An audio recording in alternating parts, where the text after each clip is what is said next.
ભુજ સરકારી બસ એસટીના ડ્રાઈવરે જાહેરમાં યુવતી સાથે ચેનચાળા કરતા ફરજ પરથી મુક્ત કરવામાં આવ્યા છે તે બાબતે એસટી નિયામકે પ્રતિક્રિયા આપી હતી।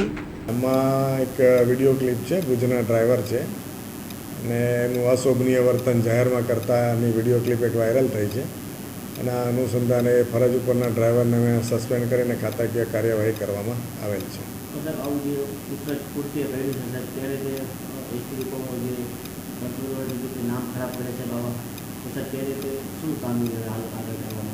એને હાલ તો સસ્પેન્ડ કર્યો છે અને હવે ચાર્જશીટ આપીને એની બદલી અને ખાતાકીય કાર્યવાહી ગંભીર એ રીતે એને આગળનો પ્રોસેસ કરવામાં આવશે।